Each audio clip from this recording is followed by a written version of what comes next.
I understand that my guest, Dick Morris, is now on the line. Dick, how you doing? Good. It's good to be here. How are you? Good, good. It's nice to have you on my show. So let me pick your brain a little bit, talk a little politics of what's going on in the Republican Party, because I know you follow it very closely, and I wish you luck with your book. I mentioned it just before you came on. I was at CPAC. I don't know if you were. I didn't see you there. I don't know if you were there or not. Right. But you could, when I was down there, I mean, you can certainly almost draw a line between the conservative wing of the party that maybe is the Mitt Romney, everybody, a lot of the other cookie cutter standard names, and then the libertarian wing, the Ron Paul, Gary Johnson wing. And I still think maybe I would figure that the CPAC split maybe 70% conservative Republicans, 30% libertarian Republicans. How do you see that battle developing within the Republican Party, and how might it play out in presidential politics? Well, I strongly oppose Ron Paul. I think he's horrific. He wants to end the war on drugs. He wants us to end the war on terror.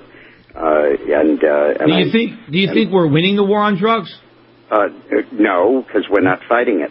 We're not fighting it. We don't have enough we don't have enough laws against drugs. I mean, we should drug test every high school student. We should drug test everybody that gets a student loan.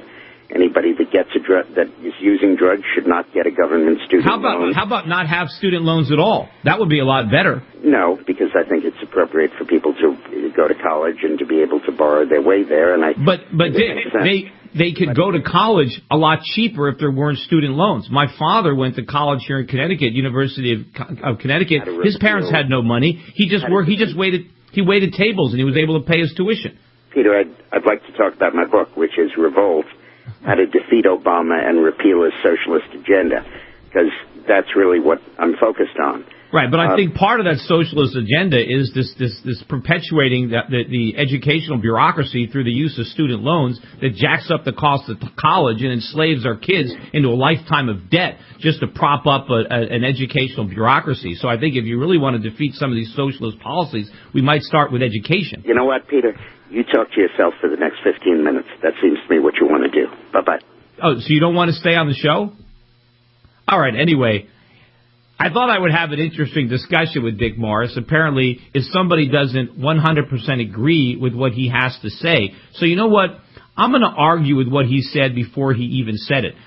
He came right out and he says that we need to drug test every high school citizen. So he wants to turn our high schools, our public high schools, into what?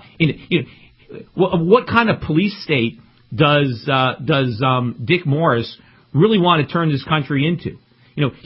It's really not a war on drugs. It's a war on civil liberties. It's a war on individual freedom. Look, anything the government declares war on, it loses. We declared war on drugs, and we have more drug use. We declared war on poverty, and we have more poverty. Dick Morris wants to come on here and promote his book. All right, he wants to promote his book. Why should anybody read his book? I wonder what he's got a book that's titled How We're Going to Defeat Obama's Socialism. With what? With his brand of socialism? Does he want to go back to the George Bush socialism? When I was running for the Senate, he endorsed Linda McMahon early on in the primary. Before we even had it, he went out because I think Linda put him on the payroll. I don't know what happened, but does he really think that Linda McMahon was the way to defeat President Obama's socialism more so than me? And now he's saying that he's really anti-Ron Paul because he wants to end the war on drugs or the war on terror. He wants to liberate the American economy. He wants to end the government squandering our money. Anyway, I'll be back without Dick Morris after this break, so don't go away. You're listening to Peter Schiff on SchiffRadio.com. Welcome back. This is the Peter Schiff Show, not the Dick Morris Show. We are not here to provide commercial time for my guests to promote their books. I'm certainly happy to promote the books of anybody who appears on my show. But, if you're going to come on my show, if you're going to insult Ron Paul, if you're going to say something, be prepared to defend your position. Don't think I'm just going to give you a free forum to promote your book. And that goes in the future. If somebody wants to be on my show, know that they're going to have an argument if they say something that I disagree with. But yes, in exchange for which, I'll happy to mention that you have a book, although I don't know why anybody would want to read that book, given what he just said. Think about this. Think about what Dick Morris just said. He wants the U.S. government to drug test every high school student. Or did he say high school, or would it be junior high school too? Now, what are we going to do? Are we going to have a U.S. federal drug agent at every high school, at every junior high school? How often are we going to test the kids? Every day? Every week? Every month? I mean, are we going to test them at the school? Are we going to test their parents? Are we going to drug test the teachers? He wants to drug test every college student who gets a government loan. How much is that going to cost? At every university? And again, how often do we test them? Do we test them once a year? Well, it doesn't make any sense. So do we test them once a week? Every day? You know, what is that going to cost? I mean, and don't you think there'll be fraud there? Don't you think people, they'll be selling urine samples or different ways to pass these tests? And why are we just drug testing guys that get student loans? How about we drug test everybody on welfare? Everybody on food stamps? Let's drug test everybody on Social Security. Hey, let's drug test the entire country. Anybody, if it's the same rationale. Hey, if somebody gets a tax refund, let's drug test them. Hey, you know, how much is this going to cost? I mean, so we're supposed to end Obama's socialism and replace it with the Dick Morris totalitarianism? I mean, come on, give me a break. He wants to up the ante on the war on drugs, the war on terror, the war on civil liberties. He wants to take this country and pound it into the ground. Oh, my gosh. Now, I wish Dick Morris was actually here to defend his asinine statements and point of view on turning the United States into a complete totalitarian police state, and somehow that's preferable to what Obama wants to do. You got me. Anyway, let me go to the calls. We got a lot of callers online. First is Darren calling from Temecula, California. Darren, you're on with Peter Schiff. Hey, Peter, how you doing? Good, how are you? Dick's really living up to his first name today, isn't he? We need to Google bomb that guy and just boycott his book. What a jerk.